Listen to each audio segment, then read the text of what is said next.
Muito bom dia! Que beleza poder começar o dia meditando na palavra de Deus, né? Depois de um devocional incrível desse, né? Estamos aqui ao vivo, né? Nos estúdios da IPP-TV, a sua TV missionária. Quero dar bom dia para você que está em casa, que abriu a porta da sua casa através desse canal, para que possamos passar esse momento juntos. Hoje um tema muito importante. Já compartilha esse link, que hoje nós temos um convidado muito especial falando sobre economia do reino. Como você lida com a riqueza, com a pobreza. Sabia que tem uma mensagem muito forte de Deus em relação a isso? Tem sim. E eu tenho certeza que essa mensagem de hoje vai falar ao seu coração. Com a gente, já está aqui nos estúdios o Matheus Ortega, escritor do livro Economia do Reino, mas daqui a pouco a gente já vai dar um oi para o Matheus, já está aqui com a gente e quero que você compartilhe esse link, né? Porque vai ser muito bom. Já parou para pensar como seria viver em um mundo sem riqueza nem pobreza? Um mundo sem acúmulo nem miséria? Sem desigualdade ou injustiça? A Bíblia anuncia a vinda desse mundo, livre de sofrimento, de dor ou morte. É o reino de Deus, inaugurado por Jesus nessa era. Enquanto todos os cristãos oram em uma só voz para que esse reino venha em sua forma plena, há diversidade de vozes sobre como viver os valores do reino no mundo de hoje, especialmente em relação ao controverso tema da riqueza e pobreza. Por isso que hoje nós vamos falar e vai falar ao seu coração sobre economia do reino, baseado no livro do Matheus Ortega, o escritor que aborda esse tema complexo de maneira prática, gostosa e acessível, mas sem propor uma resposta simplista, né? Partindo de diferentes abordagens que os pais da igreja e as escrituras dão ao assunto. Matheus Ortega apresenta 4 perfis bíblicos que demonstram formas distintas, porém orientadas pela economia do reino de Deus, de lidar com as riquezas deste mundo à luz do princípio eterno e convergente do amor. Pobreza e riqueza no mundo. Como lidar com isso? Sabe, já parou para se perguntar? Como você lida com a riqueza? Como você lida com a pobreza do mundo? Qual a sua visão diante disso? A gente tem que pensar que o importante é a gente entender o nosso caminho, o que Deus quer da gente e o que nós temos que fazer diante disso. E por isso que a gente vai conversar sobre isso. Eu estou muito feliz. Quero que você comente aqui, já estou de olho aqui nos comentários do YouTube, comenta aí embaixo. Essa é uma das poucas oportunidades que a gente tem de conversar com o autor de um livro que a gente lê. Esse livro tem feito muito sucesso, tem mexido aí bastante, porque fala de algo, né, que muitas vezes, como eu estava conversando com o Matheus aqui, não é falado, né? Satanás às vezes age de uma forma oculta, né? E a gente nem percebe. Então, esse livro tem mexido por quê? Deus quer falar aos nossos corações. Então, compartilha esse link já, manda aí para as pessoas, tá? Porque vai ser um programa muito gostoso. E antes disso, eu quero ler um versículo que diz assim: ninguém pode servir a 2 senhores, pois odiará um e amará o outro, ou se dedicará a um e desprezará o outro. Vocês não podem servir a Deus e ao dinheiro ao mesmo tempo, né? É o que fala lá em Mateus 6:24. E também tem outro versículo que diz assim: há quem dê generosamente e vê aumentar as suas riquezas. Outros retêm o que deveriam dar e caem na pobreza. O generoso prosperará. Quem dá alívio aos outros, alívio receberá. Olha que poético, estou até rimando, fazendo poesia, que coisa linda. Provérbios 11, de 24 a 25. É isso daí, gente. Que programa gostoso, né? E falando em gostoso, a gente dá uma rodada no Instagram e a gente fica de olho nos stories que edificam, né? E a gente separou um stories bem legal que a gente vai ver agora. Vamos lá para os stories que edificam.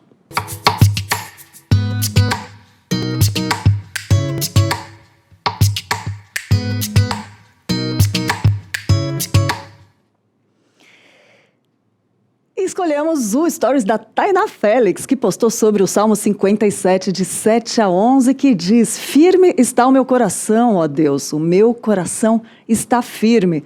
Cantarei e entoarei louvores. Desperta, ó minha alma, despertai lira e harpa. Quero acordar a alva. Render-te-ei graças entre os povos, cantar-te-ei louvores entre as nações, pois a tua misericórdia se eleva até os céus e a tua fidelidade até as nuvens. Sê exaltado, ó Deus, acima dos céus e em toda a terra esplenda a tua glória. Stories que edificam da Tainá Félix aí aparecendo, ela ainda marcou as amigas, a Paola, a Letícia, né? E se você também tá seguindo lá o Instagram do Manhã IPP, faz um post que a gente vai ver, quem sabe a gente não coloca aqui, porque a gente precisa ser sal e luz, né, gente? A gente precisa usar as redes sociais para alimentar. Às vezes uma frase dessa muda a vida de uma pessoa, né?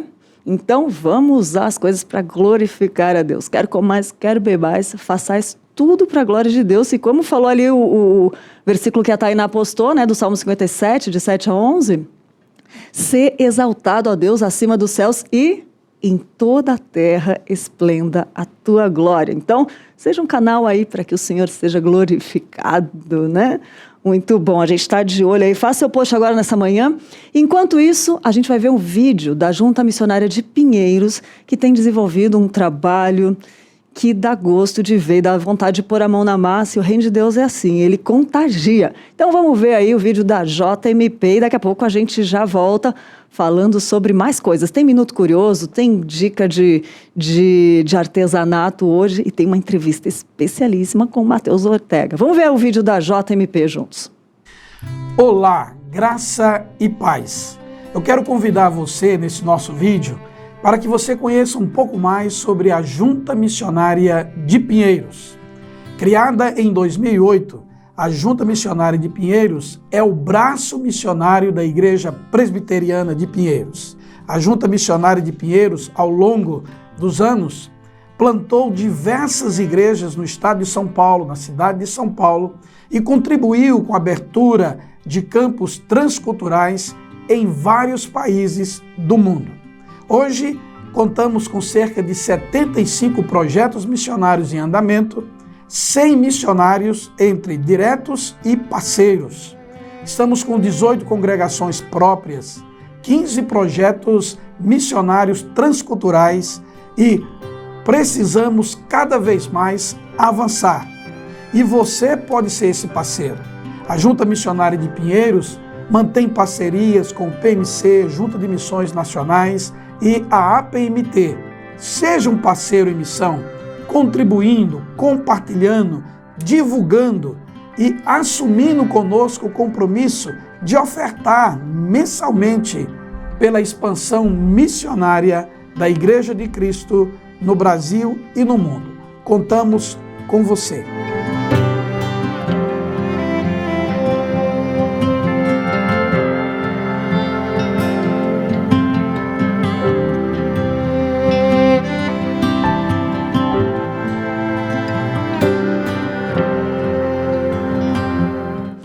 Muito bom, Junta Missionária de Pinheiros desenvolvendo um trabalho que dá gosto de acompanhar e de fazer parte disso, né? Que bênção. Para você que tiver mais curiosidade sobre como participar, doar ou orar, pode acessar nosso site, ppinheiros.org.br, que tem todas as informações e também depois a gente vai dar uma notícia nova que tem aplicativo aí da IPP que tá muito gostoso, muito lindo, muito fácil de navegar, né? Daqui a pouco eu falo mais sobre isso. Antes eu quero dar bom dia para as pessoas que já estão assistindo a gente aqui. O Rogério Valadares está sempre com a gente aqui. Bom dia, Rogério. O Sebastião Gonçalves, a Maria Goretti, a Sueli Fernandes, a Ruth Celeste e a Maria de Lourdes. Pode mandar sua pergunta, porque hoje a gente vai falar de um tema interessante. E agora, antes de começar esse tema, vamos para algumas curiosidades sobre dinheiro. Vamos lá para o nosso Minuto Curioso.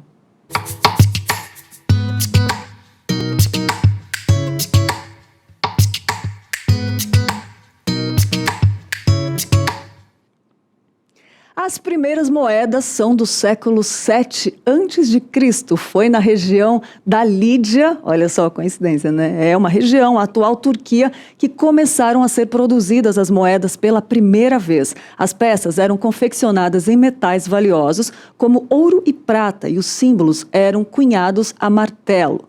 Outra curiosidade, dinheiro descartado vira cimento. Todos os anos, o Banco Central do Brasil destrói notas de real que não atendem mais aos padrões de qualidade, que tenham manchas, rasgos ou outros danos. Por exemplo, em 2019, foram 1,45 bilhões de cédulas descartadas. O equipamento que destrói as notas as transforma em um bloco compacto de fragmentos. E parte desses fragmentos é usada como combustível de fornos de cimento. Olha que interessante. Outra curiosidade. O cartão de crédito foi inventado por alguém que esqueceu a carteira. Olha que engraçado. Pelo menos essa é a história contada pelo executivo americano Frank McNamara em 1949. Ele teria ido a um restaurante e, na hora de pagar a conta, percebeu que estava sem sua carteira. E no ano seguinte, McNamara, junto a outros sócios, fundou o Diners Club, a primeira empresa de cartões de crédito dos Estados Unidos. Olha só que legal. Curiosidades, no nosso Minuto Curioso aqui no Manhã IPP sobre o tema que nós estamos falando hoje, Gostou? Eu gostei, confesso que tem informações aqui que eu não sabia e a gente aprende junto, Por isso que é bom a gente caminhar juntos toda manhã e a gente prepara, isso com muito carinho para você e acaba sendo edificado. O amor de Deus é assim, é duas vias, a gente nunca dá sem receber, Sempre há uma troca aí importantíssima e é muito bom fazer parte desse programa com você aí. E olha só, tem mais coisas boas para você que está aí assistindo, que é o que o Matheus Ortega vai trazer para a gente. Ele já está aqui e eu quero dar bom dia. O Matheus é escritor, artista e seguidor de Jesus. Ele é mestre em desenvolvimento internacional pela London School of Economics. Trabalha desde 2010 com projetos sociais em lugares como Piauí, Haiti e Namíbia, Em sua trajetória profissional, ele gerenciou mais de 100 milhões em projetos de desenvolvimento sustentável com as prefeituras de São Paulo, Belo Horizonte, Recife e Salvador, e junto a órgãos internacionais como o governo britânico, Banco Mundial, ONU Habitat e C40. O Matheus é casado com a Bruna, é pai do Levi e do João, e o seu grande anseio é por uma cidade eterna, cujo arquiteto é Deus. Matheus, muito bom receber você aqui, muito bom dia e obrigada por ter aceitado nosso convite e estar aqui com a gente nessa manhã. Muito bom dia, Lídia. É um prazer enorme estar aqui com você hoje e com todos vocês que estão ouvindo. Para mim será um prazer poder compartilhar um pouco da minha trajetória e um pouco sobre como que nós cristãos devemos lidar com esse tema da riqueza e da pobreza. A gente não vai falar só de economia e de dinheiro, a gente vai falar também sobre como um cristão deve lidar com esse mundo. Então acho que essa é a pegada, é como que nós podemos ser cristãos que vivem pelo reino de Deus. É verdade, que bênção poder falar, Eu tenho acompanhado o trabalho do Matheus, a gente vai falar do livro dele também. E olha, eu vou te falar, faz diferença, faz a gente pensar e se tornar mais semelhante a Cristo para a glória de Deus, Ele é um conteúdo que tem feito diferença na vida das pessoas e você tem a oportunidade hoje não só de assistir, mas também de mandar sua pergunta aqui ao vivo para o Matheus responder, falar com você. Não é todo dia que a gente pode fazer isso, Hoje com as lives isso está mais fácil, mas a gente pensa um tempo atrás que não era tão simples assim, Mas a gente vai, antes da entrevista com o Matheus, ver o nosso ponto de vista com a Carol Mello, que vai ensinar sobre chaveiros, como fazer um chaveirinho bonitinho. Quer fazer um artesanato com a sua criança, com seus adolescentes? Tá em casa? Quer fazer um artesanato gostoso, bonito, estiloso? Você pode escolher a cor que você quer, a textura, e a Carol ensina como fazer isso. É a Carol que vai falar hoje no nosso ponto de vista. Conta aí pra gente, Carol, como que faz esse chaveirinho super estiloso?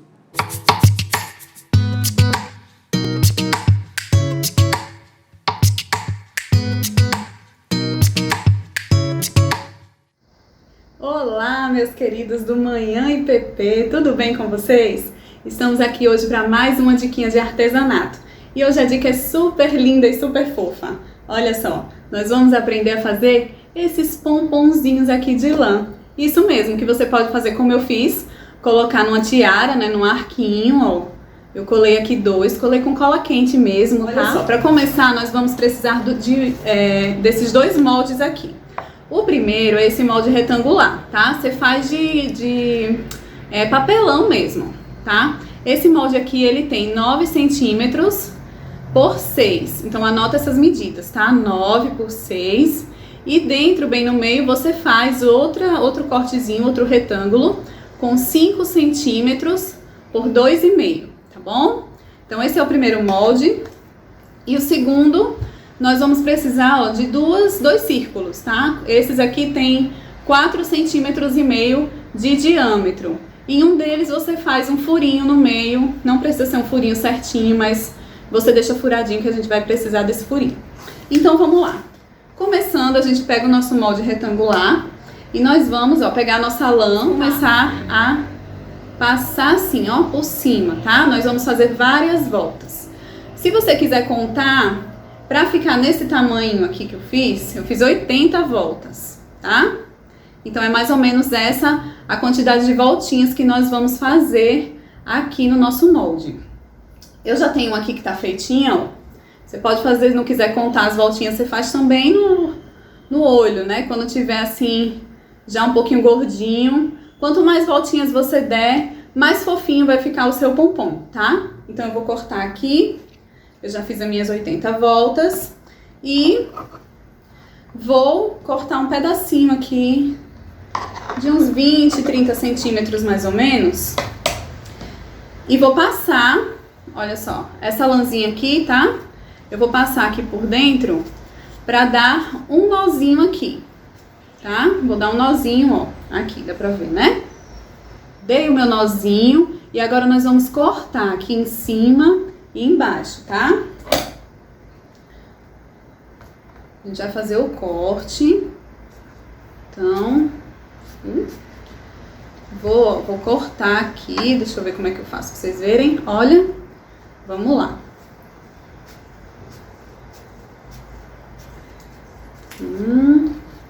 Já fui um lado, agora aqui em cima. Não corta esse fiozinho, tá, gente? O fiozinho do nó não corta. Olha, fiz o corte, tá? Agora eu vou tirar ele daqui. E ele já ficou, olha, né? Já tô assim um pouquinho bagunçadinho. Então, o que é que eu vou fazer agora? Eu vou pegar os meus moldes circulares, tá? E vou, ó, passar aqui o fiozinho do nó. Eu vou passar dentro do buraquinho que eu fiz, tá? É só pra centralizar bem. É só pra centralizar bem o nosso pomponzinho, ó. Então ele tá aqui. Eu vou dar uma ajeitadinha pra ele ficar bem já no formatinho do círculo, né? Vou ajeitar os pelinhos assim pra ficar no formatinho do círculo. E vou fechar aqui com outro, né? Com meu outro círculozinho, meu outro molde. Esse aqui não tem como a gente passar, né, o fio. Então, a gente faz o máximo pra colocar eles na mesma direção, tá? E agora a gente vai cortar todo esse excesso aqui, tá bom? Então, no final ele ficou... Eu cortei todinho, tá vendo? Fiz mais ou menos, não precisa ser perfeito, né? Mas fiz já mais ou menos como vai ficar. Você vai tirar, né? Olha só, já ficou menorzinho, né? Nós vamos tirar. Então, ele não tá assim, olha. Nós vamos pegar ele e mudar o lado, tá? Pegar aqui no meinho, ó, vamos abrir ele na outra direção. E ainda deixando achatadinho. Então, abrir na outra direção, deu pra entender, ó? Tava assim, né? Tava nessa direção do fiozinho, né? Ele tava assim, ainda é o sanduichinho. E agora nós vamos abrir aqui pelo meinho, ó. Então, eu vou abrir pelo meinho e vou fazer de novo o sanduichinho, tá? Vou botar de novo aqui em cima, embaixo. Dessa vez não vai dar pra gente colocar, né? Passar. E vou cortar novamente, que é pra acertar mais um pouquinho. Olha só. Tirei aqui.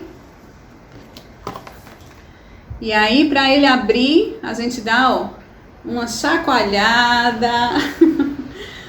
Chacoalha bem, porque quanto mais você chacoalhar, mais ele vai ficar arrepiadinho. Ó, ele vai ficar todo certinho. Tá vendo só?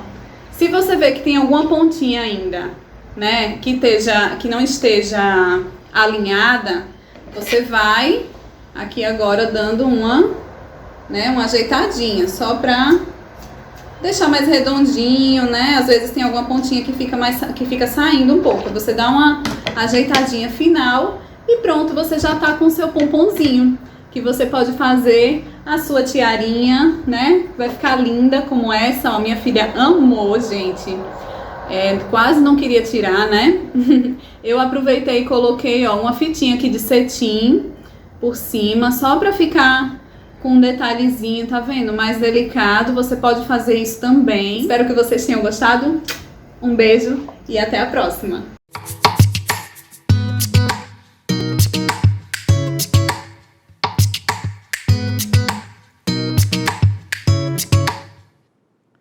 Muito bom, Carol, uma linda, obrigada, Carol Melo, lá de Aracaju, né? Ela manda os vídeos pra gente, que riqueza de artesanato. Só quero corrigir que eu falei que era o chaveirinho, né? Mas o chaveirinho tá bonito também, ela já mandou o vídeo, mas hoje ela falou do pompom, que também é uma graça fazer para as crianças, fazer de chaveiro, enfim, decorar, né? Botar no chinelo, enfim, é uma delícia esse artesanato, é muito gostoso.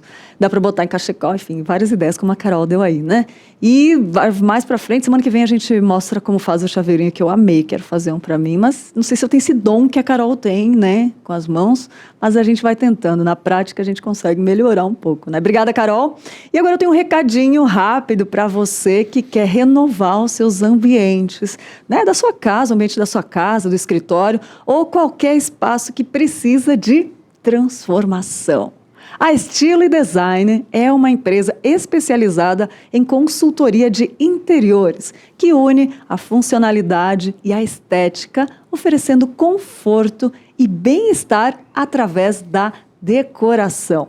Você sabia que a transformação de um espaço influencia no seu bem-estar, comportamento e qualidade de vida?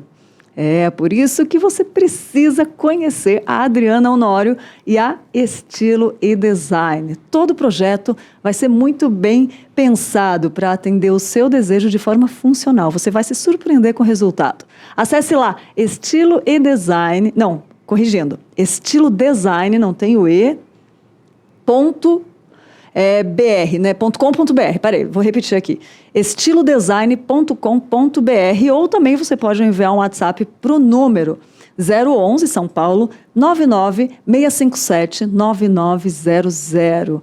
Vou repetir, está aparecendo na sua tela, qualquer coisa dá um print aí na tela, 011 99657 9900. E acompanhe também os projetos realizados pela Estilo e Design através das mídias sociais, no Instagram, no Facebook, estilodesign.decor, tá bom? Estilo e Design, um projeto completo para sua casa. Tá pensando em reformar? Acessa aí os sites da Estilo e Design. A Adriana, nossa irmã aqui em Cristo, e é um prazer. Ela com certeza, eu acredito que ela faz até um preço diferente do mercado, né? Pode entrar em contato aí com a Adriana, que ela vai ter o maior amor e carinho para te atender.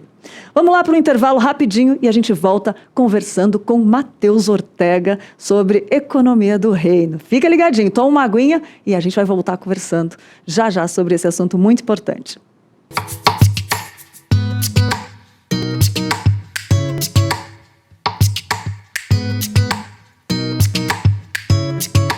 Milhão de missionários no YouTube. Essa é a nossa meta.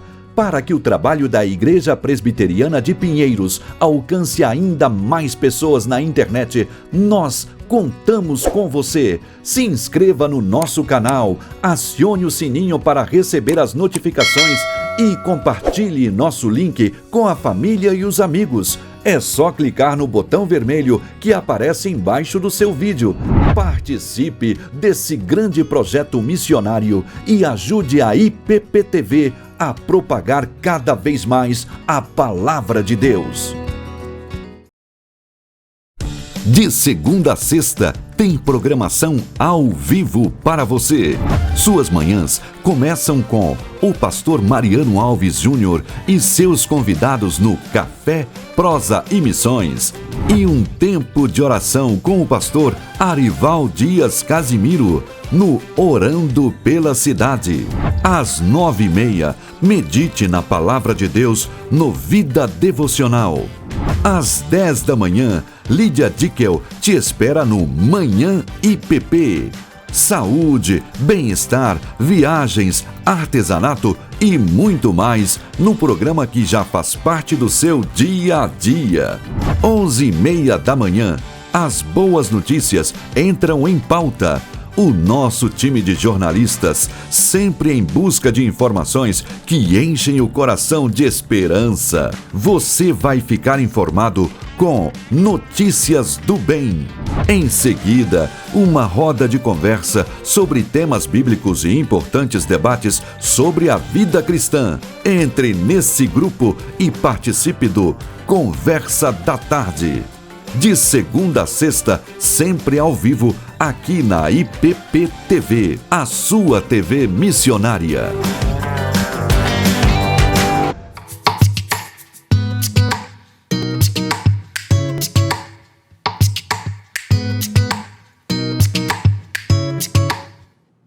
De volta, agora sim, para conversar com Matheus Ortega. Prazer em recebê-lo aqui. Matheus, conhecê-lo pessoalmente também? A gente se conhece pelas redes sociais aí, né? Muito prazer de conhecer e estar aqui com vocês. Que benção. Deus fazendo essas coisas, né, gente? Não é todo dia que a gente pode conversar com o autor de um livro que fala com a gente. O Matheus é autor do Economia do Reino, como eu falei, a gente vai falar sobre esse livro. E eu já quero começar, Matheus, pedindo para você falar da importância, assim, dar um geral do que a gente vai falar aqui e por que é importante falar desse tema. Legal. Bom, Economia do Reino, né? Por que esse título? Acho que a primeira coisa a falar é que economia não é apenas finanças, não é apenas dinheiro. Economia fala de bem-estar, fala de necessidade, fala de abundância, fala do mundo que a gente vive hoje. E por que do reino, né? Porque vai além de igreja, vai além das quatro paredes que a gente vive no domingo ou durante a semana, né? Algo que é do reino é algo que é eterno, é algo que Deus tem para a humanidade, que tem um propósito eterno. Então, a Economia do Reino fala sobre como cristãos devem lidar com o tema da riqueza e da pobreza. Tanto o acúmulo quanto a carência. E aí entra várias questões, né? Como a gente pode lidar com o pobre, com o necessitado, como trazer justiça para esse mundo, como trabalhar, gerar emprego, gerar riqueza, doação, renúncia, abrir mão de bens. São muitos caminhos diferentes. Então, acho que vai ser muito bacana poder conversar aqui, porque a gente não tem uma resposta única. E isso é muito importante no mundo de hoje. É um mundo polarizado. Na igreja a gente vê tanto debate entre esquerda e direita, qual que é o melhor caminho, qual que é o melhor sistema. E Jesus vem e fala, o reino de Deus não é deste mundo. Ele não é sobre sistemas. Ele está entre nós. Então, essa é a motivação, encontrar esse reino, viver por ele que está entre nós, nesse diálogo, nessa interação. É verdade. E como tem uma forma saudável de lidar com isso, né, Matheus? Porque o que acontece? Muitas más interpretações, né? Que nem você falou, de esquerda, de direita. Às vezes uma pessoa, você vai fazer justiça social, a pessoa já assimila que você é de esquerda. Hoje está acontecendo muito isso, não só na economia, mas em vários outros setores. Mas o que eu quero falar disso é que Satanás usa de uma forma, ele age de uma forma oculta, né? E às vezes nós somos roubados em detalhes que a gente passa desapercebido e vai caminhando, e a vida vai passando. Quando a gente vê, a gente não glorificou a Deus nessa área. É verdade. Eu estava falando, né, antes da gente começar aqui, que eu estava lendo ontem à noite o livro Deuses Falsos, do Tim Keller. E lá ele fala que a ganância é um pecado oculto e que ninguém percebe que tem. Né? Se você adultera, se você rouba, né? Até mesmo tem lei contra isso, né? Mas a ganância não, a ganância é um pecado oculto que vai brotando lá dentro, que é o desejo de sempre ter mais, que é a insatisfação com o que você já tem. E isso vai brotando, vai crescendo essa raiz, até um dia você perceber que você é infeliz, você está insatisfeito e você acha que você precisa conquistar coisas para ser feliz. Sendo que Deus fala que a nossa felicidade vem dele, não vem dos bens desse mundo. Então eu acho que a ganância é um dos grandes problemas da nossa sociedade hoje. A gente não percebe que a gente é tomado por ela, né? E só o fato de ouvir, o Keller é muito usado, né, sobre deuses do nosso coração, sobre o ego, ele fala também, o Keller é fenomenal para nos ajudar a ter esses insights, né? Porque só de ouvir falar que a gente não percebe já é um start, um sinal, né, para a gente prestar atenção e trabalhar isso, buscar, né, Matheus? E vamos lá, vamos começar falando então sobre, eu acho que a gente poderia começar a definir também o que é riqueza e o que é pobreza, né? Porque a gente confunde muito nisso. São temas difíceis de definir porque eles são muito relativos. Mas a riqueza significa grande quantidade de bens ou de riquezas, de bens, de dinheiro. E a pobreza significa a carência para você ter o necessário para subsistir. Então, assim, quem não tem comida na mesa é um pobre, é alguém miserável, né? Mas existem diferentes níveis de pobreza também. A extrema pobreza, que é a malnutrição, que é a falta de comida, existe em 800 milhões de pessoas no mundo. Então, 800 milhões de pessoas no mundo são pobres miseráveis, abaixo da linha da pobreza, conforme o Banco Mundial estabelece. Ou seja, tem muita gente, cerca de 10% do mundo que não tem comida na mesa. Meu Deus. Então, assim, eu acho que começa por aí, né? E no Brasil, agora com a pandemia, são cerca de 27 milhões de brasileiros abaixo da linha da pobreza. Então, a gente está falando aí de uma população, mais de 10% dos brasileiros não tem comida na mesa. Tem que batalhar com um salário mensal de 200 e poucos reais. Esse é o cenário, né? Esse é o cenário. E, ao mesmo tempo, a gente tem ricos que 1% dos mais ricos tem mais do que 99% dos restantes. Então, se você tivesse uma sala com 100 pessoas, uma pessoa teria mais do que todas as outras. Esse é o mundo que a gente vive. É um mundo cheio de pobreza e é um mundo extremamente desigual. Então, acho que esse é o pano de fundo para o mundo que a gente está vivendo hoje. E aí a questão é, o que Deus pensa disso? O que Deus acha disso tudo? E eu também faria uma pergunta, o que Deus quer que eu faça? Eu como indivíduo, eu como igreja, né? E você aborda muito isso aqui em detalhes, né? Nesse livro fenomenal, que depois a gente vai falar um pouquinho mais dele, mas o que Deus quer, Mateus? Se eu pudesse perguntar assim, Deus, o que você quer? Usa o Mateus para falar, eu como cristã, como lidar com a economia do reino? Eu acho que a primeira coisa é o que a Bíblia diz tantas vezes, que Deus se ofende com quem oprime o pobre. Olha. Mas ele se sente honrado por quem trata bem ao necessitado. E em Provérbios fala que aquele que trata bem ao pobre empresta ao Senhor, e ele o recompensará. Aqui não estou falando de programas de assistencialismo, não estou falando de políticas públicas, estou falando simplesmente de tratar bem. A gente tem uma sociedade hierárquica em que os que são bem-sucedidos são bem vistos. Os que vivem na simplicidade ou na pobreza são vistos como inferiores. Mas Jesus vem e diz assim, bem-aventurados sois vós, os pobres, porque de vocês é o reino dos céus. Ele quebra com a lógica, ele vira de ponta cabeça o mundo e fala que, na verdade, ele está olhando o coração dessas pessoas que são simples e está vendo riqueza nisso. E enquanto que nós, com o nosso olhar mundano, a gente vê riqueza apenas nos bens. Então eu acho que Jesus quebra com essa lógica. Esse acho que é o primeiro ponto. Nós somos chamados para vivermos uma vida humilde de coração, pobreza de espírito, que muitas vezes a gente vê muito mais no pobre material do que no rico material. Então, para a igreja de Laodiceia, Jesus, em Apocalipse, João fala assim, vocês acham que são ricos, porque vocês têm muitos bens, mas na verdade vocês não sabem que vocês são pobres, miseráveis e nus. E vocês precisam de Jesus. Então, eu acho que essa inversão de lógica é a primeira verdade bíblica que a gente precisa trazer para as nossas vidas. A vida não consiste na quantidade de bens. A vida consiste em ser rico com Deus. Essa é a parábola do rico insensato. Então, eu acho que esse é o primeiro ponto, né? Como que eu lido internamente, dentro do meu coração, com o tema. Ser rico não é melhor do que ser pobre. E Deus chama a todos para o seu reino. Ricos ou pobres, não importa a classe social. Eu acho que desvendando essas questões, a gente pode partir para o que fazer diante dessa questão global, né? Mas eu acho que começa muito no coração. E como é interessante que nem o Keller falou, da gente sondar, né? Deus sonda o nosso coração e da gente fazer uma autoanálise também, né? Porque a gente corre o sério risco também, né, Mateus, de endemonizar a riqueza também, né? E você fala disso também. Queria que você falasse dos perigos de endemonizar ou a riqueza ou a pobreza.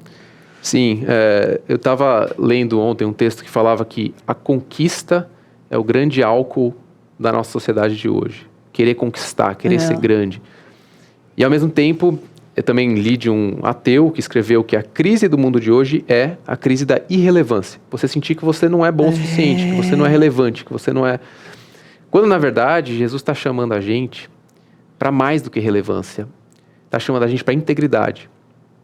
O que é integridade? É um coração completamente submisso a Deus, um coração completamente entregue a Ele e vivendo de acordo com seus princípios. Isso é difícil. Isso é muito difícil, porque a gente acha que é mais importante exteriorizar o cristianismo do que viver com raízes profundas. Quando, na verdade, se você não tiver raízes, a árvore não cresce, não dá fruto, né? Então, eu acho que a gente precisa rever o nosso coração para ver se a gente está vivendo para ganhar, para conquistar e para ter relevância e para ser incrível. Isso não leva a muita coisa. E no fim da vida você vai olhar para trás e falar, legal, conquistei, e agora? E agora? Né? Então, eu costumo dizer que eu prefiro ser uma gota no oceano do reino de Deus do que conquistar um império para mim mesmo. E aquele vazio que dá lá na frente quando cai a ficha, né? Que é essa coisa que a gente anda desapercebido, que o Keller falou lá, né? Então, por isso que é importante a gente se ligar, voltar ao Senhor, pedir sonda ao meu coração.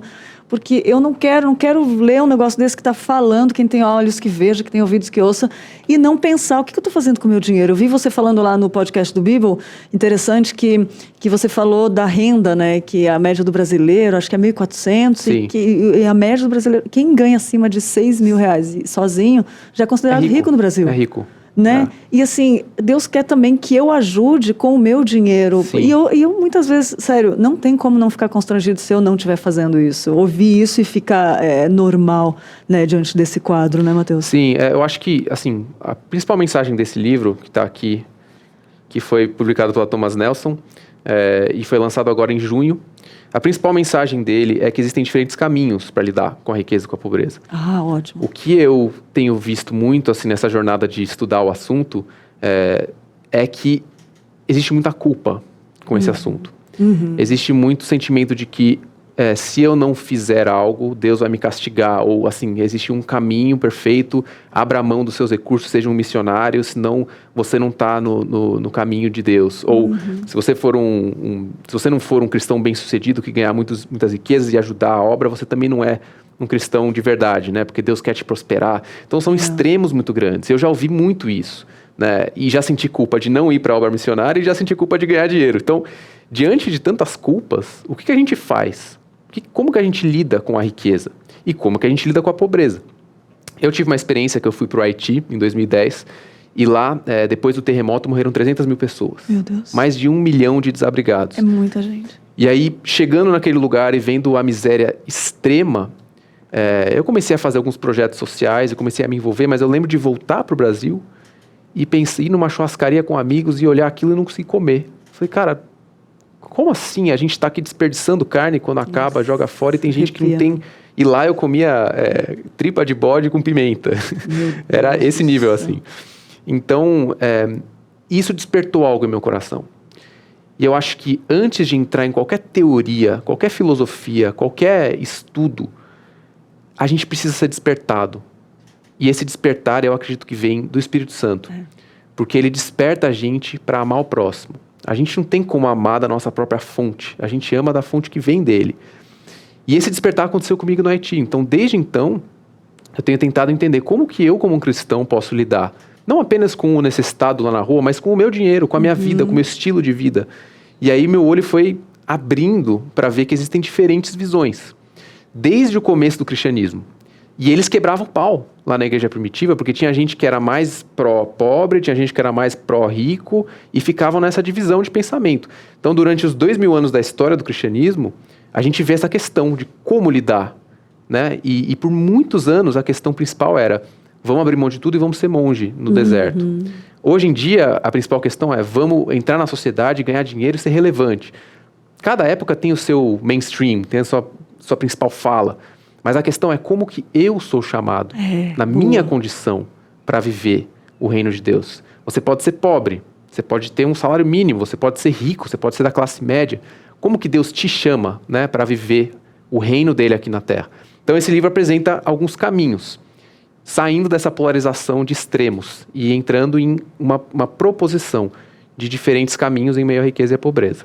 Quero falar mais do livro daqui a pouquinho, mas antes eu quero até comentar um ponto que hoje é muito discutido, que me dá preguiça às vezes, que é dízimo, oferta e tal. Sim. E a pessoa não se preocupa em avaliar o seu coração, como eu estou lidando, né? E assim, pensa se todo cristão clamasse diante de Deus, pedindo para Deus se revelar. E Deus usa meio para se revelar, que pode estar um caminho, viu, gente? Né? E desejasse, Deus, ele realiza esse desejo de ser glorificado através de pessoas quebrantadas, né? Sim. Imagina se todo mundo fizesse isso, cara, que coisa linda que seria. Eu vou dar um exemplo de um casal. Faz de conta que a gente tem um casal aqui ouvindo. Talvez tenhamos. Uma mulher que gosta de gastar muito, vai no shopping, compra um monte de coisa, desculpa, e o marido que fica bravo que ela gasta muito. Então vamos supor que tem uma briga de casal. Qual que é mais ganancioso? É a mulher que está gastando um monte para querer ter status, ou é o homem que está querendo controlá-la e controlar o recurso para não gastar? A resposta da parábola são os dois. Os dois estão muito preocupados com a riqueza e com o status e com a questão do dinheiro como uma posse. Quando que, na verdade, a Bíblia chama a gente para sermos mordomos. Né? Mordomo não é... A posse não é dele. Né? A posse do dinheiro não deve ser minha. A posse do dinheiro é de Deus. Isso. Deus criou ao mundo e tudo que tem nesse mundo para todos. E aí a cobiça faz com que a gente queira trazer coisas para nós, só para mim. Né? Então, acho que esse individualismo do mundo de hoje é algo que o cristão tem que combater. Nós não somos chamados para vivermos uma prosperidade individual. Nós somos chamados a uma prosperidade comunitária. E se o meu irmão está passando fome e eu não fizer nada por ele, como pode o amor de Deus permanecer em mim? Isso está em 1 João 3. Então eu acredito assim que a gente precisa mudar a nossa consciência diante de como nós agimos com os recursos. Né? E a ganância está permeada em nós, né? Nessa sociedade materialista e consumista. Então é isso, assim, acho que a gente precisa revolucionar nossa mente com uma faísca do Espírito Santo em nós, para a gente começar a enxergar esse tema com menos polarização, com menos culpa, com menos crítica e com mais vida cristã. A Bíblia fala tanto sobre dar, né, abertamente, e Deus ama quem dá com alegria. E muitas vezes quando a gente fica nessa discussão de dízimo, a gente perde a alegria, a gente vive dando com culpa. Porque se eu não der, o devorador, a maldição, e fica nessa coisa, uma culpa na cabeça, quando que, na verdade, Deus ama quem dá com alegria. Então, a gente sair dessa lógica legalista faz com que a gente enxergue o mundo como um universo em que a gente pode despejar a generosidade de Deus. E não como um lugar que a gente tem que cumprir uma série de regras para ir para o céu, né? Alguém desapegado das suas vontades da carne deixa caminho livre para o Espírito Santo agir, ele é livre. Aí começa a acontecer coisas lindas, né? A gente começa a ver a graça de Deus. Sempre falo aqui que nós somos espectadores da graça de Deus. Por mais que pareça que a gente está aqui apresentando, que nem eu falo no meu caso, apresentando, eu sou espectadora, porque Deus tem feito, né? Sim. Como é gostoso colher esse fruto da graça agindo. A gente tem exemplos bíblicos, né, muito claros, de pessoas que não necessariamente abriram mão de tudo para revelar essa generosidade, essa graça de Deus. Porque senão a gente vai achar que tem que ter um perfil específico, né? Os discípulos abriram mão de tudo, então eles são o melhor exemplo. A igreja primitiva deu tudo a todos. Regras, né? E a gente vai criando esses padrões, né? Quando na verdade você tem o exemplo de Joana e Susana, que são mulheres em Lucas 8, que fala que elas ajudavam o ministério de Jesus com os seus bens. Ou seja, elas davam das riquezas delas para contribuir com o ministério de Jesus. E a Joana ela era casada com o administrador da casa de Herodes. Ou seja, ela vivia numa classe alta. Isso significa que, na verdade, você não precisa ser pobre para agradar a Deus. Você pode, sim, em meio à riqueza, ser generoso e agradar a Deus. E é o caso de Cornélio também, o centurião romano que dava esmolas e agradou a Deus. Então, eu acho que demonizar, que nem você falou, né? Demonizar a riqueza não é o caminho. A riqueza pode ser útil se for usada para o reino de Deus. E também a pobreza, não pode demonizar, porque a pobreza pode ser útil se for usada com compaixão e se for usada para revelar essa dependência de Deus. Que demais, Mateus. E olha só, a Estela Mares está sempre aqui com a gente, está fazendo uma pergunta muito interessante. Estela Mares, obrigada pela sua companhia sempre, é muito gostoso ter você aqui todo dia. Ela falou, bom dia, a despeito do reino de Deus, será que se fizermos a nossa parte, temos a chance de acabar com a desigualdade? Olha só, assim poder desfrutar das bem-aventuranças aqui nesse mundo? Pois a minha esperança é que o reino de Deus venha em sua forma plena e acabe com toda a pobreza, todo o choro, toda a dor, todo o sofrimento. É desafiador, porque esse mundo a gente tem sistemas humanos. Então, o sistema capitalista, sistema comunista, sistema econômico de livre mercado ou sistema mais rígido, intervencionista, esses sistemas são humanos, eles não são divinos. Então, o reino de Deus, eu acredito que ele permeia esses sistemas. E através de pessoas dentro desses sistemas, como por exemplo Esther, que era casada com o maior rei de todos os impérios daquela época, ou José, que era o segundo ali com o faraó, pessoas do reino podem impactar o mundo, sendo essas pessoas em meio a diferentes esferas da sociedade. Então a gente tem o livro de Abraham Kuyper, que ele fala sobre o problema da pobreza, e ele foi um primeiro-ministro holandês. E lá ele fez várias leis para ajudar trabalhadores, para reduzir com a pobreza. Então a gente vê manifestações na história de pessoas cristãs lutando por essa causa. De forma sistêmica é difícil de ver isso acontecendo, porque o mundo jaz no maligno. Mas de forma espiritual e de forma prática, a gente vê isso em servos de Deus atuando na sociedade, em diferentes áreas, né? É verdade, Mateus. E eu quero fazer outra pergunta aqui do profeta do Ancapistão, que falou, cheguei agora, de que livro estão falando? Profeta do Ancapistão, Economia do Reino. E Mateus, vamos falar do livro um pouquinho? Vamos. Você falou que Jesus falou em parábolas, você falou uma parábola aqui, Jesus falava em parábolas, e você escreve com uma narrativa, né? Eu falei no começo, artista. Artista, às vezes a gente distorce um pouco o valor do artista, mas o artista é aquele que vê, que coloca arte, poesia, uma delícia do que Deus criou, Deus se agrada da arte, né? E o Mateus escreveu esse livro, que às vezes é um assunto, Mateus, né? Que para quem não trabalha, não lida com a economia, pensa, pô, que assunto chato, né? Assim, e não é. Quando você tem domínio próprio, que o Espírito Santo, ele vem para a gente ter domínio próprio em todas as áreas da nossa vida, você aprende que você pode ter prazer na economia também. E você escreve com uma narrativa, uma ficção. Conta um pouquinho pra gente do livro, como que foi no começo para você escrever, e também da narrativa, da ficção também, que tá uma delícia, né? Legal. Entrar nessa arte. Pois o que eu tento fazer é trazer um pouco de poesia para a economia. Então, tanto o prólogo quanto o epílogo do livro falam sobre o grande banquete. Então, imagina o dia que você estiver na eternidade, nossa, ao lado de várias pessoas que pensaram diferente de você, uau, mas que adoraram o mesmo Deus, né? E aí eu coloco alguns pais da igreja, Clemente de Alexandria, Basílio, Ambrósio, Cipriano, e pego essas pessoas e faço uma ficção, como se fosse C.S. Lewis, comparando eles conversando entre eles, debatendo o tema da riqueza e da pobreza. Demais. Então começa Cipriano falando, não, na verdade a riqueza é um veneno, é um mal, é uma coisa que a gente tem que evitar. Aí vem Clemente de Alexandria e fala, não, na verdade a riqueza é algo bom, é algo que Deus deu para a gente poder manifestar o amor dele por outros. Aí vem o Basílio e fala, não, na verdade a gente tem que ter moderação no uso das riquezas e viver em meio aos dois com moderação. E aí vem o Ambrósio e fala, não, na verdade a gente tem que acabar com essa desigualdade entre ricos e pobres e tem que trazer a justiça. Então são 4 diferentes visões que eu trago primeiro com ficção para ser mais, assim, interessante, né? E você entra na narrativa e fica pensando, poxa, o que eu acredito quanto a isso, né? E aí, assim, qual que é a resposta a tudo isso?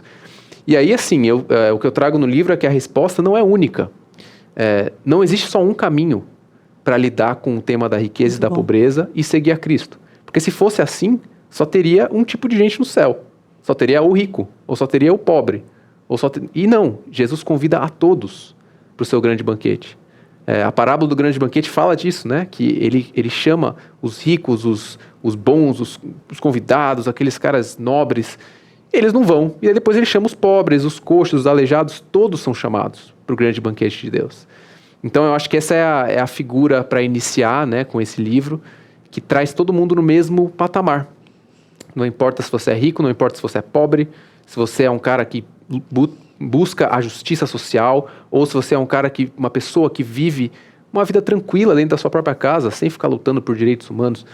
Existem diferentes caminhos e todos revelam uma face do reino, uma face de Cristo.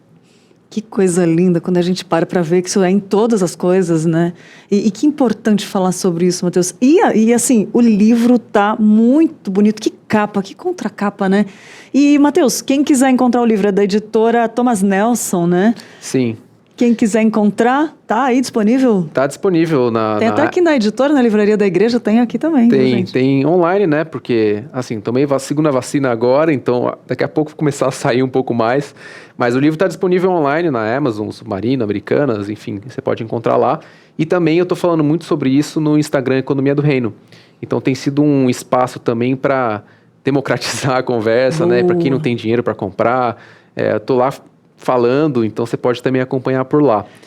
Boa, o Instagram Economia do Reino, tá muito gostoso, aliás, estava vendo ontem, tá clean, tá leve, tá gostoso e tá interessante, então segue aí, gente, @Economia do Reino, e também tem o do Matheus, né? Como que tá o seu? Mate Ortega. Mate Ortega, daqui a pouco a gente vai falar aí como você... de bebê, de criança. Ai, de delícia, de família, olha, a Economia do Reino tá aparecendo aí na tela, pode seguir lá para dar várias dicas de como glorificar a Deus nisso.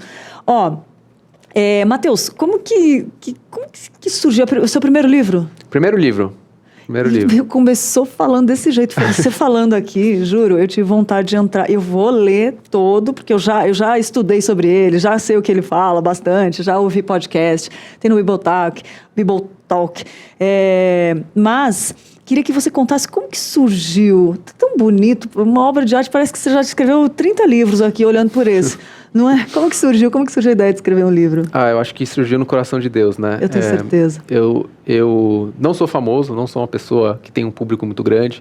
Para uma editora aceitar alguém como eu, precisa ser algo quase que um milagre. Milagre, né? Então, Deus preparou, no meu coração, foi tratando todos esses temas. O livro demorou 5 anos para ser escrito. Então, eu compilei muito dos meus estudos no mestrado que eu fui fazer lá em Londres, depois da minha experiência de vida em contexto de pobreza, em contexto de riqueza. E aí eu mergulhei no estudo da história do cristianismo. Acho que isso foi muito legal para mim. Porque não adianta só a gente trazer a Bíblia e hoje, como que a gente trata do assunto. Existe uma riqueza muito grande de conteúdo de cristãos na história, que abriram mão de riqueza ou que deram abundantemente para os pobres, criaram hospitais, criaram coisas tão incríveis que a gente nem sabe dessas histórias, né? A gente acha que só tem a igreja primitiva, que todo mundo deu tudo, e depois agora a gente vive o nosso mundo de hoje. Então tem muita riqueza na história da igreja e eu trago ao longo dos 2000 anos, várias referências dessas pessoas. E assim, a inspiração principal foi, eu lembro de uma conversa de 2 amigos, um falando que tinha que ter Bolsa Família e outro falando que não. E eles brigando entre eles, falando, não, tem que ter, porque tem que ajudar o cara que está em necessidade. Aí o outro falava, não tem, porque senão eles não vão aprender a trabalhar. E ficavam brigando. E aí eu lembro de ter lido um livro sobre as 4 visões cristãs sobre a riqueza. Olha. Só que mostrava essas visões como conflituosas. E falava assim, tem essa visão de livre mercado, de economia, de riqueza, tem que ter emprego, empreendedorismo. E aí, de outro lado, aquela visão bem anti-mercado, anti-sistema, né? Não tem que ter Estado, não tem que ter governo, tem que distribuir a renda. E aí, diante dessa diversidade e desse conflito, eu pensei, não é possível que seja isso. Jesus não fez isso, né? Ele não veio para quebrar e criticar, ele veio para propor algo, que é o reino. Coisa linda. O reino dele é o que ele propõe para o mundo. É um reino eterno, é um reino invisível e é um reino que está entre nós. E aí, trazendo esse tema de estar entre nós, eu pensei, poxa, será que essas visões não são apenas faces de uma mesma moeda? Será que não é uma construção de um quebra-cabeça mais amplo, em que somos diferentes, mas para revelar o mesmo rei, para revelar a ele? E aí que eu entendi que existem esses 4 perfis. Aí eu apresento o doador, o moderado, o transformador e o abnegado. Não são perfis perfeitos, nenhum perfil é perfeito, mas eles ajudam a gente a entender que existem diferentes. O doador é aquele que usa a riqueza para ser generoso. Então ele pode sim ter mais riqueza, ele vai ser mais generoso. Tem o fundador da pasta de dente Colgate, ele era um cara cristão, e ele dava, assim, generosamente, ajudou muita gente na vida. Você tem o moderado, que é aquele que administra os recursos de uma forma mais racional. Ele não vai dando para todo mundo, mas ele pensa, ele calcula, ele raciocina, como o exemplo de Timóteo com as viúvas de Éfeso, que é um exemplo muito legal, porque Timóteo não deu para todas as viúvas, ele dava apenas para aquelas realmente necessitadas. Olha só. E Paulo instrui ele a fazer isso justamente para ele não pesar financeiramente a igreja. Então precisava ter uma forma de bom senso e mordomia no uso da riqueza para saber como lidar. Então esse é um perfil mais moderado. Tem o perfil transformador, que é aquele que está pensando em trazer igualdade, justiça, aliviar a pobreza, temas muito importantes para o nosso mundo de hoje. E você tem o abnegado, que é aquele que abre mão dos bens. Eu já vi muita gente falar que esse que abre mão é louco, está fazendo coisa errada. Não, vai para o meio da África fazer o quê? Você precisa trabalhar.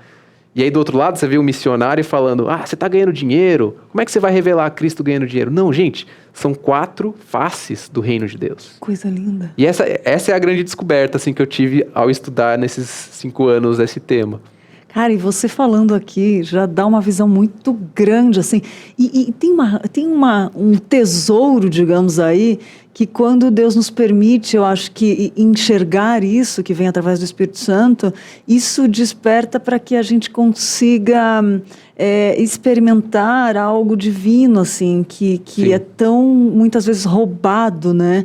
Como você vê, como quando a gente se abre para não colocar o nosso ponto de vista ali como único e é flexível, aberto para o que Deus quer falar, né? 4 faces, olha que coisa linda. Já reflete, a gente já começa, quando abre mão da riqueza, que é algo que mexe tanto com a gente, né? Como eu falei, acho que são pontos que Satanás distorce e usa, é o sexo, a riqueza, mas quando a gente toca nesses pontos e santifica, né, vê a sacralidade do negócio, a nossa vida começa a ser transformada, o ambiente começa a ser transformado, né? E revela ele. Ele. De um livro, alguém que escreveu o primeiro livro, Deus deu essa visão, assim, incrível, né? Que agora a gente está aqui conversando, está mudando a minha vida. Está mudando a minha vida. Eu espero Mudou que a sua também, não é? Mudou a sua. E Cristo vem sido visto, né? Tipo, Deus escolhe, né? Alguém que está disposto a estar completamente aberto para fazer isso. Né? Então, contando um pouco da história, né? De como que surgiu e veio. É engraçado que eu comecei a escrever um documento de Word, começou a vir várias ideias. Uau! E aí foi surgindo, né? Ideia atrás de ideia. Olá. E um dia eu lembro que eu estava de férias numa praia, caminhando. Eu falei, Jesus, vem caminhar comigo, fala comigo. E ele falou assim, eu me agrado do que você escreveu de mim. Eu vou abrir portas para você, desde que você abra portas para os outros. Por quê? Porque eu, como um artista, como um cara escrevendo, era muito recluso. Estava recluso na minha criatividade. E aquelas ideias surgindo, tudo, mas eu guardando para mim. Quando eu comecei a me abrir para os outros, aí Deus foi abrindo as portas, né? Então ele me deu essa direção. E aí eu lembro do dia em que eu enviei um manuscrito, as ideias para a editora, da Thomas Nelson, e eles falaram que iam apresentar para a diretoria, para ver se eles iam apoiar, aceitar o livro, né, para publicar ou não. No dia que a diretoria se encontrou, uma amiga minha, que eu não falava há mais de 10 anos, mandou uma mensagem para mim e falou assim, Mateus, eu tive um sonho com você. Uau! Eu sonhei que você eu sonhei que eu passava pelo aeroporto e eu vi um livro seu. Por acaso você está escrevendo algum livro? Eu falei assim, é hoje a reunião da diretoria. E aí naquele dia aprovaram, né, para publicar o livro. Então assim, eu vejo que tudo foi um processo guiado por Deus, porque eu acredito que está no coração dele. O que está no coração dele? Eu posso dizer uma coisa com certeza, a unidade. Isso. Em João, né, a oração de Jesus para nós, eu e você que vivemos aqui no mundo de hoje, foi que eles sejam um, para que o mundo veja a Deus. Então eu acredito que existe um movimento agora que está acontecendo na Igreja Cristã Brasileira e quem sabe no mundo, de nos juntarmos pelo reino, ao invés de nos separarmos por visões ideológicas. Eu espero que seja um tempo em que acabe as brigas de Facebook, brigas de família por causa de política, de economia, de sistemas, porque os sistemas não revelam a Deus. Quem revela a Deus são as pessoas. O reino de Deus está entre nós, não está no sistema. Então, em vez de defender sistemas, em vez de criticar sistemas, no livro que eu faço é propor uma forma de enxergar o mundo. Sinceramente, eu estou cansado de crítica. Eu ouço crítica para todo lado. Eu leio livros que são o livro todo só para criticar alguma coisa. E todo mundo se torna formador de opinião hoje, né? Exatamente. Todo mundo é formador de opinião e todo mundo gosta de criticar. E propor? Como que a gente sai do que está zoado? Como que a gente vive algo melhor? Como une, né? Como unir a igreja, né? Com propósitos comuns. Então, eu não sei, eu acredito que isso está no coração de Deus, porque a unidade é algo que está no coração dele. Com certeza. E aí o desafio é como que a gente faz isso na prática, né? Sem bandeiras, eu tenho esse privilégio de não carregar uma bandeira, graças a Deus, de não ser um pastor de uma igreja, ou de não ser sei lá, de ter algum ministério, né, que tem uma vertente muito específica. Então, até no Instagram tem gente da Universal, da Assembleia, Batista, Presbiteriano, Católico, tem gente de todo lado. Vamos lá, gente, vamos caminhar, marchem, né? Pelo reino de Deus. Isso. Né? O reino é dele, não é nosso. É verdade. E que visão de reino incrível. Eu sei que quando começou aqui a TV, também estava falando com você antes, né? A gente começou voluntário, colando caixinhas de ovos no estúdio, né, que era uma sala de começo, e hoje a gente vê assim crescendo o prédio aqui com vários estúdios, você vê a graça de Deus. A gente não poderia ter feito isso. Eu lembro que um presbítero falou para mim, Lídia, tem alguém que, se caso você não estiver mais aqui, vai fazer o que você está fazendo? Aí eu falei, caraca, eu preciso passar isso adiante. Porque ele falou, isso é visão de reino. Aquilo virou chaves dentro de mim. Porque no mundo é diferente, né, Mateus? No mundo é o egoísmo, Keller fala disso, o ego transformado. E eu vim da TV, do meio audiovisual do mundo, e você fala, caraca, eu não pensei em trabalhar isso para a unidade. Sim. Aí a gente começou a orar, começou a aparecer gente. Você viu Deus fazendo, cara. Hoje você vê cada pessoa aqui, a TV cheia de repórteres, e você fala, Deus, maravilhoso. Hoje eu posso sair daqui tranquila, porque o que a gente fez, não foi a gente que fez. Sim. Foi Deus que fez. E você vê isso, né? Que nem você falou. Foi Deus que fez isso. E quando toca, transforma, atinge vidas, a gente recebe feedback, né? Como você deve receber de pessoas que leram e transformaram. Já está transformando a minha sem ler, imagina lendo. Mas aí você vê que se as pessoas tivessem essa noção de visão de reino, Sim. haveria muito menos divisões, né? A gente olharia as facetas diferentes como Cristo olhou para cada um, né, Mateus? Tem uma frase do Desmond Tutu que ele fala, somos diferentes para entendermos as necessidades uns dos outros. Boa. A nossa diferença não é para a gente querer ser melhor do que alguém. A nossa diferença é para a gente entender que existe alguém que tem uma necessidade que eu posso preencher e eu posso ser preenchido pela qualidade do outro, né? Então, essa simbiose, essa cooperação. Na igreja primitiva, eles falavam que o rico precisava do pobre para ser salvo. Porque na época, eles falavam assim, né? Que o rico vai doar para o pobre e o pobre vai orar por ele. É claro, isso é uma visão bem binária, assim, que hoje a gente não pensa assim, mas o que eu quero dizer a gente precisa uns dos outros em condições e classes diferentes para a gente poder aprender lições diferentes. Muito. Quando eu fui para o Piauí, né, eu lembro de entrar numa casa muito simples, eles não tinham nada e eles vieram com um copo de água no período da seca, que tinha uma seca terrível naquela época, e ofereceram um copo de água para todas as visitas. Eles deram o que eles tinham de mais precioso para a gente. Verdade. E um coração tão generoso. E às vezes a gente precisa ir lá para esse meio para aprender sobre a generosidade. Então, assim, nós somos diferentes, nossas culturas são diferentes. E uma coisa que eu tento trazer com esse livro também, e com essa forma de pensar, é uma forma brasileira de enxergar o tema. A gente tem muito livro bom norte-americano, a gente tem muito livro bom europeu. Isso. Mas o brasileiro precisa também enxergar o seu próprio contexto e saber lidar com o tema da riqueza e da pobreza, né? Então, eu acho que essa é a ideia, assim, de transmitir uma mensagem atual, uma mensagem contextualizada, mas muito firmada no reino de Deus, que o propósito é para Ele e na unidade entre cristãos. Você falou da água, eu lembrei, acho que eu estava ouvindo, não sei se foi no podcast que eu estava ouvindo, que você visitou, eu não sei se foi, posso estar confusa, me lembra dessa história, você visitou um lugar e eles falaram que tinham tudo, mas eles não tinham água, né? Sim, mas na tão Namíbia. Gratos, né? Sim. Eu fiquei impressionada com isso.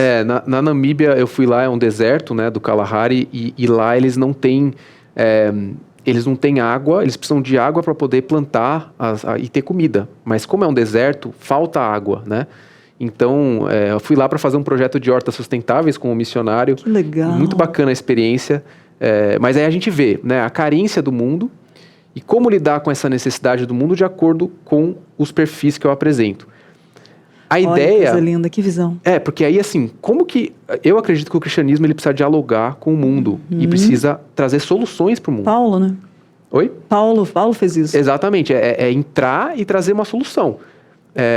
E não só ser crítico, né? Eu critico o capitalismo, eu critico... Tá, mas e qual que é a solução cristã para o mundo que nós vivemos? Então, eu apresento 4 possibilidades e aí a gente pode trazer exemplos delas, né? Para trazer um exemplo do transformador, que é um perfil. O transformador, ele pensa em mudar o sistema, né? Então, você tem um cara como William Wilberforce, Martin Luther King, são pessoas que foram com a lógica cristã e mudaram sistemas em prol de pessoas, né? Para trazer bens para as pessoas. Você tem o abnegado, né? Eu lembro de quando eu estava no mestrado em Londres, assim, um mestrado com gente tudo ateu, né? Não tinha nenhum cristão ali no meio. Mas eu lembro do professor falando que ele foi para o Sudão do Sul, que é um país que se tornou independente do Sudão, e lá ele encontrou... ele falou assim, as organizações cristãs estavam fazendo um caos ali, porque o país é muçulmano. Então não dava certo o apoio financeiro das organizações, estava dando muito problema. Mas aí ele encontrou mulheres de coque. E essas mulheres de coque estavam transformando as comunidades. Quem são essas mulheres? São as cristãs que vão lá, abrem mão de sua vida para viver em meio à comunidade dos necessitados no meio da África. Então esse é o perfil abnegado. E é lindo poder ter ouvido isso num mestrado que em teoria seria muito crítico a esse tipo de gente, né?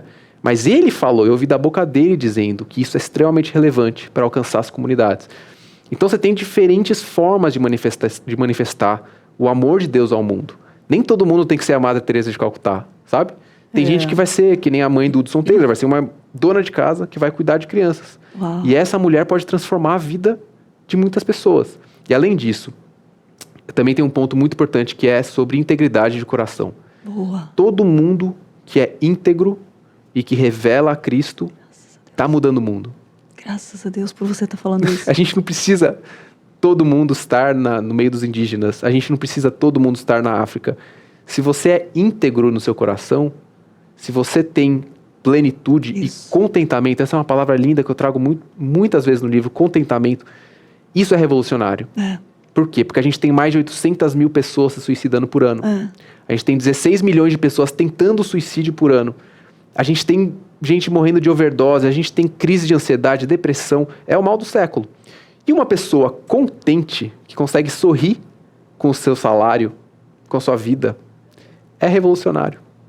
E João Batista falou isso para os soldados romanos, né? Contentem-se com seus salários. Isso já é uma manifestação incrível do reino de Deus. Porque mostra que você não precisa de mais para ser feliz. Jesus te supre, né?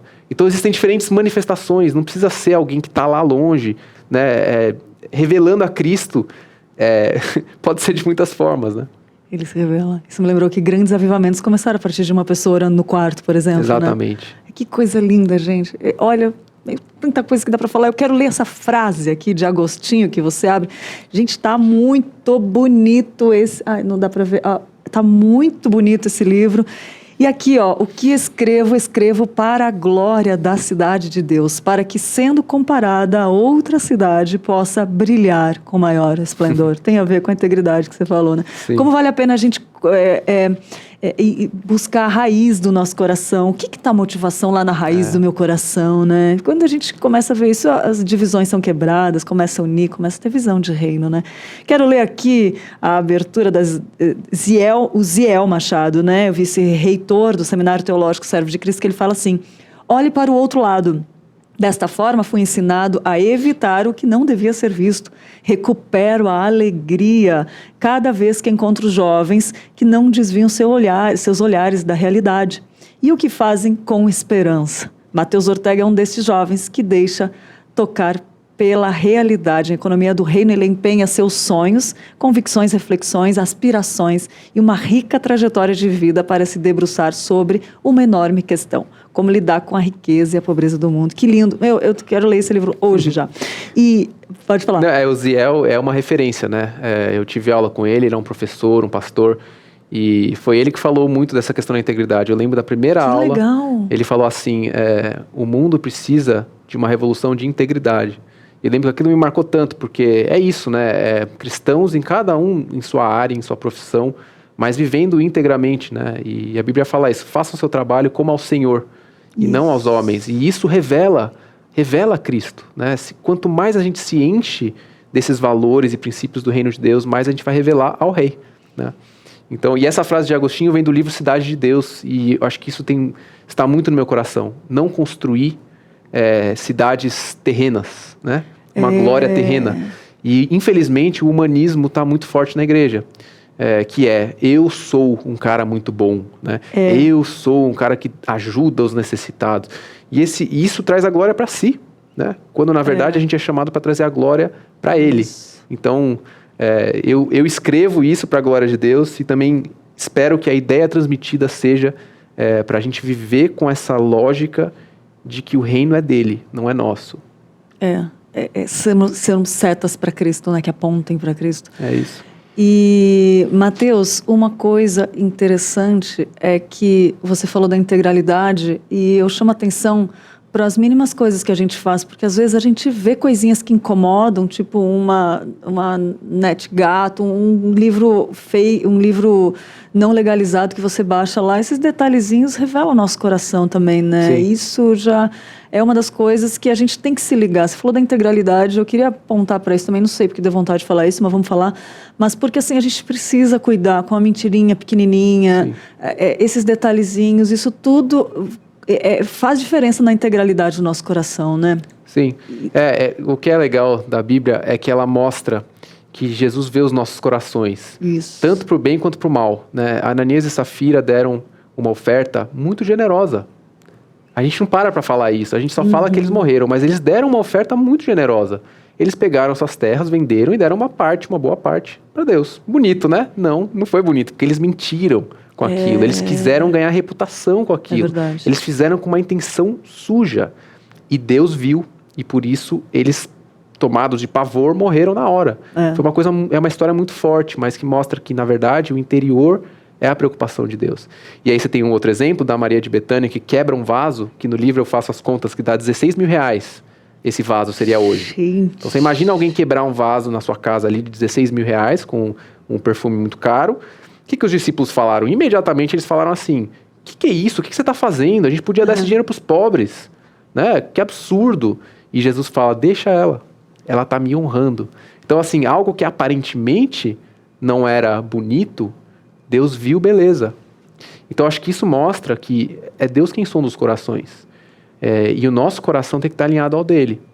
Às vezes a gente se preocupa muito em fazer coisas bonitas na frente de outros, né? Mas e essa integridade de não colocar a hora extra ali na ficha do trabalho? E essa integridade de ser justo com seus funcionários se você tem uma empresa, pagar eles o que eles merecem? Isso tudo revela o reino de Deus. Então são expressões no nosso dia a dia que mostram se o nosso coração está em Deus ou se está em outra coisa, no lucro ou em outras coisas. E aí já dá as dicas, né, de como solucionar, algumas dicas, né, de como solucionar nosso comportamento diante, né, da visão do reino. Se tiver mais alguma que vem, assim, de dica, Mateus, para quem quiser se ligar nessa questão desse tema tão importante que a gente não falou, fale pra gente. Eu quero falar uma coisa, então. Por eu quero favor. falar sobre essa árvore. Ah, que legal! A árvore... Boa, tá aparecendo aí. Tá aparecendo. Essa árvore foi uma visão que Deus me deu. Eu queria compartilhar com vocês. A árvore, ela é um ecossistema nela mesmo. Ela tem... Aqui está dentro de uma moeda, né? Para simbolizar o recurso. Ela tem as raízes. As raízes são quem buscam os nutrientes lá no fundo, de forma invisível, né? Porque ela está debaixo da terra, mas é responsável para trazer todo o nutriente para o resto da árvore. Elas são os doadores. São aqueles que são responsáveis por trazer recursos para a obra de Deus.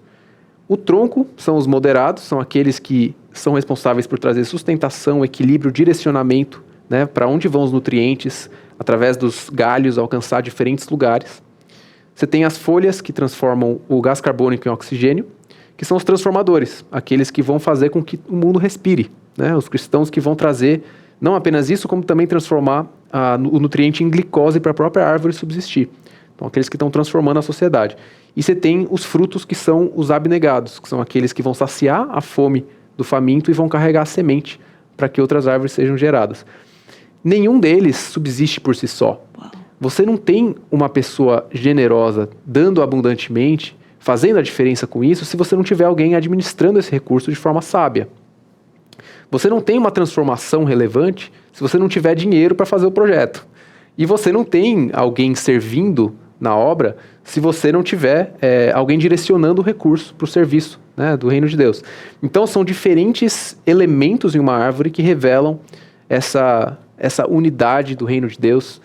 E eu acho que essa visão é muito parecida com as partes do corpo, né? Que muito nós somos lindo. O corpo de Cristo, né? Cada um com uma função, mas todos caminhando com o que o cabeça fala, né? Que coisa incrível. Obrigado por ter compartilhado isso, Mateus. Que riqueza. E tem muito a ver, né? Tem muito a ver. Deus usa muito a natureza para comparar, muito perfeito. Eu tô aqui até sem palavras, gente, que eu tô emocionada com tanto que Deus falou comigo no meu coração. Glória a Deus. E eu quero, de verdade, Matheus, eu estava vendo os comentários aqui, as pessoas, a Lídia, o Freitas, a Aparecida, Paulo muito nos ensina a respeito de contentamento, né? Falou aqui, uau, só a capa fala muito, a Lídia falou, né? Tem gente que agradeceu aqui, Lídia, obrigada por essa entrevista, graças a Deus. A Lana, a Ruth Celeste, maravilhosa entrevista, glória a Deus por isso. A Freitas falou um tema muito importante para o nosso tempo, parabéns, Matheus. A Lídia perguntou, tem outro aqui, que temos 2 links, né? Aqui, olá, Matheus, sou Eliandra Renata, atleta, que bom ver você por aqui. Oi, Eliana. Que legal. Conheço ela. Variedades e inspirações, que tema necessário, glórias a Deus, parabéns, Lídia, Matheus, glória a Deus mesmo. Glória a o Deus. Eduardo falou, parabéns, Matheus, o contentamento é a chave de tudo. A Vera Lúcia, mesmo sendo evangélica, ela queria entender porque tudo que penso e faço. Não entendi, mas tudo bem. Mesmo sendo evangélica, ela queria entender porque tudo que penso fazer eu faço. Não entende que Deus está comigo. Não entendi. Eu acho que ela quis dizer que tudo que eu quero fazer eu não faço, né? Sim. E tudo que eu quero eu não deixo de fazer, aquilo que Paulo falou, né? Eu queria fazer um comentário sobre o contentamento. Boa. Eu sou muito fã desse conceito de contentamento, mas eu entendo que ele não é absoluto, no sentido de em tudo a gente tem que ser contente, mas muitas vezes Deus leva a gente a se inconformar com situações. Boa. Então o moderado, ele é aquela pessoa que vive esse contentamento e busca viver isso, mas o transformador, não é que ele não é contente, mas ele é tocado por causas que movem ele. Então, às vezes, a gente vê a crítica do moderado ao transformador falando assim, mas você é muito revoltado com as coisas. É porque Deus está levantando o cara para ser, entendeu? Então, existe esse conflito mesmo. Então, às vezes, é um pai que olha para o filho e fala, filho, por que você está aí fazendo direitos humanos, sei lá o quê? Cara, Deus chama a gente para o contentamento. Ele vai falar assim, não, Deus chama a gente para mudar a sociedade, para mudar o mundo. Então, existe um conflito, até estou falando isso porque eu vivi muito isso na minha vida, sabe? De ser um transformador e muitas vezes não ser entendido. E às vezes nem saber lidar, né, com isso. E contentamento não é conformismo também, do outro lado. E é muito importante fazer essa distinção, porque você pode falar que você é contente e parar aí a tua vida, né? Não fazer mais nada. Então, assim, contentamento é a chave de tudo, mas eu acho que até o contentamento ele tem que ser bem visto e bem analisado para a gente não cair na preguiça, ou cair no comodismo, ou cair na crítica a quem não é contente. Meu Deus do céu, fala Deus, é isso que eu posso falar nessa manhã, nessa entrevista. Matheus, o tempo está voando. Eu queria continuar falando com você muito mais aqui, mas não dá vontade de parar, gente, verdade. Eu quero te agradecer de todo o coração pelo esforço de você ter estado aqui, a sua família que entendeu, que compartilha também você, porque tá viajando. O Matheus está aqui em São Paulo agora, já vai voltar, né, para Bahia. Eles estão juntos aqui. Estão juntos, Mas, né, eu deixo os filhos em casa. Precisa esse momento, mas queria te agradecer de todo o coração, em nome do Manhã IPP, da IPP-TV, da Igreja Presbiteriana de Pinheiros, por você ter dedicado seu tempo e ter edificado tanto as nossas vidas, e isso é só um pedacinho do que vai continuar fazendo, eu creio, Amém. Deus, através de você. Que Ele continue te usando com força, poder, ousadia, coragem, aonde você for, a Amém. Brilhar, a levar essa visão de reino nesse meio de economia, em nome de Jesus. Obrigada, viu, porque fomos muito edificados. Eu que agradeço, porque eu realmente tenho essa convicção de que se eu não tiver me comunicando aqui com você, o reino de Deus não se expressa. Graças a Deus. Eu acho que eu tenho combatido muito o individualismo da minha vida, né? De achar que através do meu estudo, da minha pesquisa, eu posso fazer as coisas. Não, eu quero viver o nós, né? Eu estou buscando esse nós. Eu sou uma pessoa introvertida, por incrível que pareça. Então eu prefiro ficar no meu mundinho fechado, sabe? Mas eu tenho entendido que Deus nos chama para vivermos juntos pelo reino. Então, para mim, que é a alegria e o privilégio de estar aqui com vocês hoje e poder compartilhar tudo isso e ouvir de vocês e aprender junto. Glória a Deus, é a graça de Deus, né? Sim. Que bom. Matheus, uma palavrinha final para quem está assistindo, quem vai assistir futuramente. Claro. Eu queria te encorajar a você buscar entender qual é o seu papel no reino de Deus. Você é único. Se Deus tivesse criado cada pessoa igual, todos fossem iguais, não teria sentido você existir. Mas você é diferente, Deus te criou diferente. Então busque entender como que através dos seus dons, dos seus talentos, das suas diferenças, você pode revelar o reino de Deus. Não existe um único caminho, existem diferentes caminhos, como a gente vê na Bíblia, mas existe apenas um caminho seu. Busque esse seu caminho em Deus, busque ser tocado por Deus, ter uma faísca enchendo o teu coração para se tornar um fogo um dia, para revelar Deus no mundo. Isso é só você que pode fazer com o que Deus te deu. Então esteja atento à voz dele, busque a ele e busque encontrar o teu espaço no mundo e como lidar com esse tema que é tão complexo, mas que existem soluções, a riqueza e a pobreza. Deus te abençoe. Amém, amém. Caraca, que bênção, que bênção. Passou aqui, você viu que até a gente mudou um pouquinho o formato do programa, mas é assim, quando Deus fala aos nossos corações, a gente para ouvir, né? Que bênção, Mateus. Eu espero que seja o primeiro de muitos e que a gente continue caminhando aí para a glória de Deus. Obrigada. Obrigado você. Que bênção. Gente, eu vou, como mudou aqui, a conversa foi boa, eu vou dar um recadinho para vocês rapidinho, enquanto o Mateus, né, levanta aqui, toma uma aguinha, eu vou dar um recado rapidinho da Editora Hebron aqui na câmera para vocês, tá bom? Ó, um recado que a nossa conversa é sobre literatura de qualidade. A Editora Hebron sempre prepara combos de livros que vão edificar a sua vida, que irão te abençoar. E hoje o nosso destaque vai para esse combo que vai transformar a sua família. São 3 livros escritos pelo casal David e Carol Sui, com textos simples e lições práticas para aplicar na sua casa. Os livros são 15 lições para fortalecer sua família, 15 lições para transformar o seu casamento e 15 lições para a criação de filhos. Adquira o combo na Editora Hebron com 20% de desconto no site que está aparecendo na sua tela, editoraebron.com.br. Editora Hebron também tem aquele pacote de Bíblias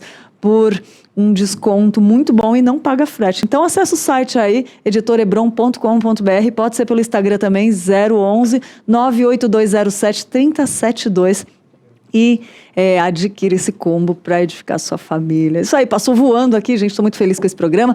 E vamos lá, então, ver quem está de aniversário hoje.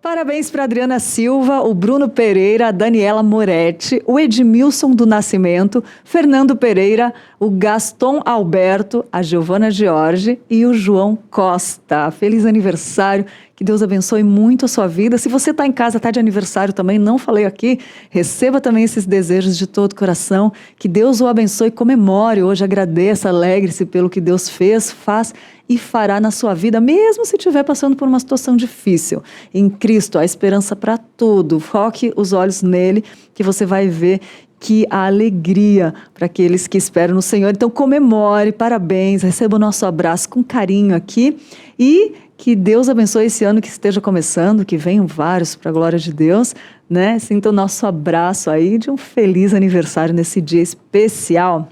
É isso aí, gente, programaço, fenomenal, gosto demais, sou suspeito de falar, mas olha, quando edifica o meu coração, eu creio que pelo menos uma pessoa aí do outro lado gostou, e se você é essa pessoa, se você gostou também, tanto quanto eu, compartilha lá no Instagram, se inscreve no canal aí, né, compartilha para pessoas que possam estar precisando ouvir essa mensagem, né, o reino de Deus, como a gente falou aqui com o Mateus Ortega, um querido, é visão que se espalha, que se abre, que se divulga. Então faz isso com um canal, a gente faz isso com tantos canais, né? Tantas coisas que não edificam, que não glorificam a Deus, por que a gente não faz isso com que glorifica? Então, uma boa oportunidade aí na sua mão de ser um missionário online, né?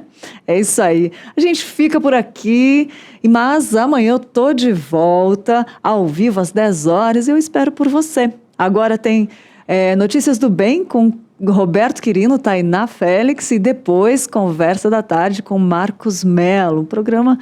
Programas ao vivo, né? Para falar o seu coração. Obrigado pela sua companhia e amanhã eu tô aqui de volta, eu espero por você. Fiquem com Deus, que Deus abençoe seu dia e até amanhã.